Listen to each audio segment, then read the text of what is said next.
everyone, in this video, I'm going to show you on how to transfer money to bank account from Revolut. So first thing you're going to need to do is open the Revolut application. Once you're here, just log into your account if needed. And then once you're in the home page, just tap on the transfer at the very bottom middle.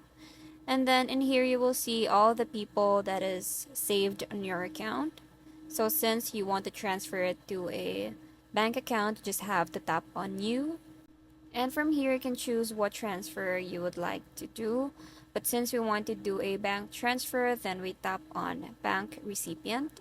Now once you do that, you will be redirected to this page where you are asked for the account details. So you just have to tap on or type in the card details that you have or your friends have or family.